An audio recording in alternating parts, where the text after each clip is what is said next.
Kami sebenarnya nggak peduli jika kamu melepas hijab kamu atau apapun. But for this one, are you serious? It's about humanity. Zara juga sempat menjadi perbincangan publik usai mengunggah buku yang berjudul Sapiens, karya penulis asal Israel. Hi everyone, I'm Sulkim. Welcome back to my YouTube channel. Guys yang lagi nonton, bagaimana nih kabarnya hari ini? Apakah dalam kondisi yang baik saja? Atau mungkin ada dari teman-teman yang lagi dalam kondisi enggak baik aja nih? Entah itu karena lagi sakit, lagi galau, atau lagi banyak banget nih masalahnya. Apapun itu, tetap semangat, don't give up. Well guys, dalam video kali ini kita bakal bahas tentang bagaimana Zara yang baru-baru ini menuai kritikan dikarenakan memposting tentang hal yang berbau dengan McD. Postingannya dapat dilihat, yaps. Postingnya adalah ada bungkusan McD di sini guys. Lantas, bagaimanakah cerita selengkapnya? Yuk mari kita kulik bareng-bareng. Untuk pertama, mungkin kita kenalan dulu ya dengan Zara, karena aku yakin ada di teman-teman yang belum kenal dengan sosok Zara. Zara itu siapa sih?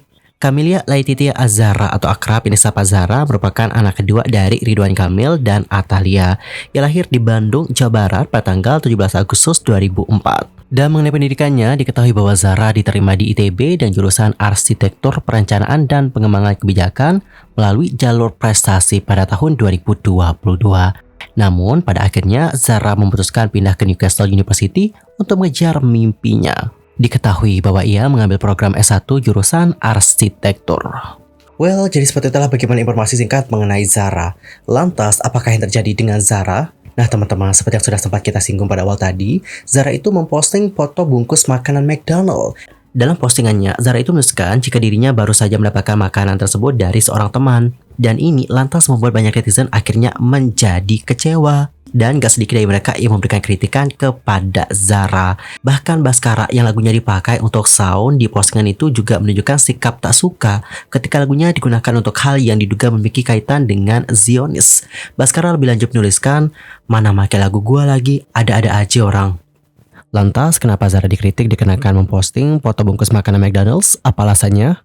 Jadi guys, seperti yang diketahui sebelumnya, McDonald's itu menjadi salah satu perusahaan yang menjadi sasaran boykot. Usai franchise cabang Israel itu mendonasikan paket makanan gratis untuk pasukan pertahanan Israel atau yang dikenal dengan sebutan Israel Defense Forces. Dan guys, pada akhirnya tindakan McDonald's cabang Israel ini membuat franchise terbelah. Sebab sejumlah McDonald's di negara yang masyarakatnya mayoritas muslim termasuk di Arab Saudi, Oman, Kuwait, Uni Emirat Arab, Yordania hingga Turki itu menyatakan bahwa pihaknya tidak mendukung McDonald's Israel.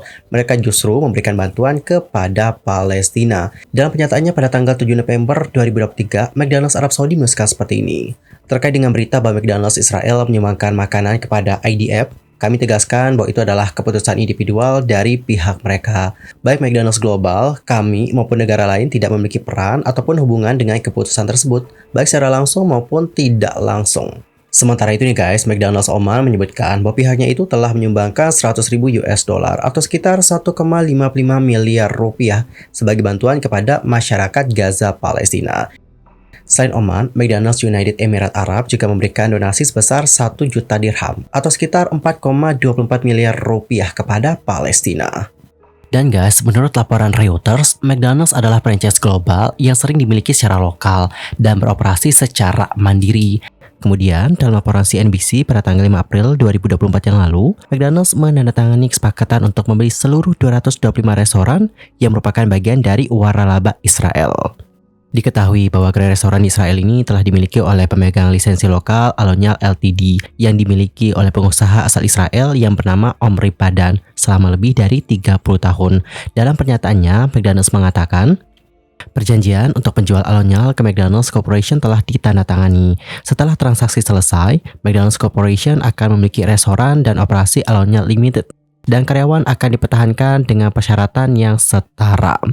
McDonald's sendiri lantas melaporkan bagaimana penurunan pendapatan pertamanya dalam hampir 4 tahun pada bulan Februari yang lalu akibat lemahnya pertumbuhan penjualan di divisinya yang mencakup di Timur Tengah. Konsumen di seluruh dunia, khususnya di negara-negara Arab dan juga mayoritas Muslim, diketahui telah memboikot brand tersebut atas apa yang mereka anggap sebagai dukungan terhadap Israel yang sempat dibantah oleh manajemen franchise tersebut.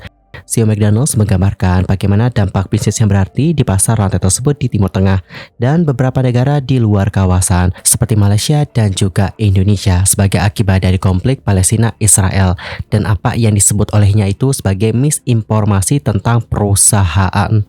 Dalam pernyataannya pada bulan November, McDonald's Corp mengatakan, kami kecewa dengan disinformasi dan laporan yang tidak akurat mengenai posisi kami dalam menanggapi konflik di Timur Tengah.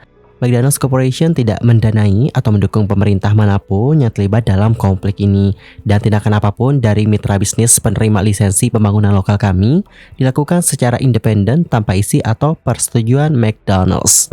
Di sisi lain, Monica Marks yang merupakan seorang profesor politik Timur Tengah menuliskan bahwa pembelian oleh McDonald's akan memberikan mereka kendali lebih besar atas brandnya. Setelah mengalami kerugian terkait dengan tindakan pemegang waralaba Israel, dia pun berpendapat bahwa masalah McDonald's ini dapat mempengaruhi hubungan merek waralaba di masa depan.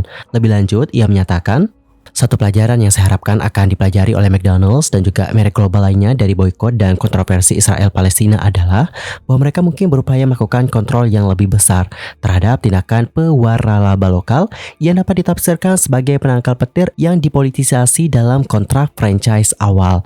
Atau dalam kata lain, tidak akan ada lagi yang melakukan tindakan seperti yang dilakukan oleh franchise yang ada di Israel, terkhususnya memberikan bantuan kepada IDF. So, kesimpulannya adalah masalah ini tuh berawal dari apa yang dilakukan oleh franchise yang ada di Israel. Dan masalah McDonald's ini bisa menjadi pembelajaran nih guys bagi para pemilik franchise brand-brand lain di masa depan. Dan guys, berikut adalah beberapa komentar dari netizen di kolom komentarnya Zara yang sudah memberikan kritikan kepada Zara atas apa yang dipostingnya. Saya nggak pernah komen-komen ngurusin hidup orang lain, tapi sebagai sesama muslim orang Indonesia yang tinggal di UK, lihat ini ngerasa aneh banget ketika aktivis-aktivis di UK yang non-muslim dan juga muslim selama bertahun-tahun ini banyak melakukan aksi, terutama soal boykot.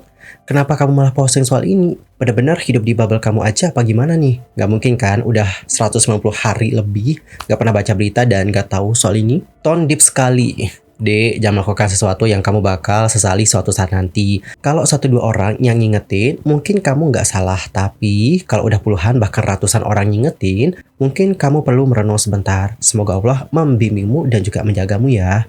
Halo Kak Zara, perihal hijab kemarin aku nggak mengambil pusing ya, kan orang terdekat kamu juga pasti sudah mengingatkan dan juga berdiskusi. Mungkin memang kamu benar masih mencari kelapangan dan keikhlasan dalam berhijab. Tapi per hal ini mungkin sebaiknya jangan diposting di halayak umum, apalagi akun kamu memang akun besar dan sedang ramai-ramainya dikunjungi oleh orang. Kalau kamu belum tahu, produk ini masuk dalam produk yang harus diboikot karena memang secara terang-terangan memberikan support kepada genocide yang sedang berlangsung. Perihal iman yang sedang kamu cari, jangan lantas kemanusiaan kamu kesampingkan ya. Terlepas dari semuanya, kamu juga masih seorang manusia kan? Sehat-sehat ya Kak Zara, semoga segera diberikan temu atas apa yang kamu cari. Kami sebenarnya nggak peduli jika kamu melepas hijab kamu atau apapun. But for this one, are you serious? It's about humanity. It's not aesthetic for your feet. Aku kira study ke luar negeri itu akan membuat kamu lebih mengerti tentang ini. Tapi tetap saja tone deep. Well guys, jadi kurang lebih seperti itulah bagaimana komentar-komentar dari netizen yang sudah memberikan kritikan kepada Zara atas bagaimana postingan terbarunya. Dan guys, bagaimanakah pendapat kalian akan hal yang satu ini? Nanti langsung aja ya, sampaikan di kolom komentar. Di sisi lain, Zara juga sempat menjadi perbincangan publik usai mengunggah buku yang berjudul Sapiens, karya penulis asal Israel yang bernama Yuval Noah Harari. Zara mengunggah buku tersebut di akun Instagram pribadinya beberapa waktu lalu dengan caption, "Sedang belajar mencintai buku non-fiksi." Dilansir dari berita1.com, Sapiens merupakan salah satu buku yang laris di dunia. Beberapa tokoh politik dan juga terkenal di dunia sempat merekomendasikan buku tersebut untuk mengetahui sejarah manusia. Sapiens telah memenangkan berbagai penghargaan internasional. Di antaranya adalah menjadi bestseller dalam kategori buku sejarah dunia non-fiksi, bestseller versi majalah New York Times, hingga memenangkan award pada event Wenjin Book Award di Tiongkok tahun 2015. Kisah sejarah ini dimulai dari Homo erectus, Homo neanderthal, hingga Homo sapiens yang diulas secara mendalam. Dalam buku tersebut, Yuval menjelaskan soal perilaku dan pendekatan historis dalam kajian ilmiah. Dia pun menulis buku berdasarkan data dan riset yang diambil dari 3 revolusi yang turut membentuk sejarah dunia. Buku ini mendapatkan pujian karena menceritakan perilaku dan pendekatan historis dalam kajian ilmiah. Namun nih guys, buku tersebut juga dikritik karena menganulir keberadaan agama. Bagi Yuval Noah Harari, agama dibangun di atas mitos. Maksud mitos bagi Yuval adalah narasi yang tak memiliki rujukan pada objek material yang real. Alright Cirebon, jadi kurang lebih seperti itulah bagaimana informasi mengenai Zara. Dari masalah ini kita bisa belajar ya guys untuk lebih berhati-hati dalam memposting sesuatu di sosial media. Dan kita juga perlu memperhatikan tentang apa sih isu-isu yang lagi beredar gitu, termasuk isu yang berhubungan dengan kemanusiaan. Anyway, cukup sekian ya guys untuk hari ini. I'm Sulki pamit dan aku juga mohon maaf jika ada kesalahan, baik itu dalam ucapan, sikap, tindakan, dan mungkin ada hal yang harus dikoreksi, nanti langsung aja koreksi di kolom komentar. Sampai jumpa dan selamat beraktivitas. Goodbye everyone.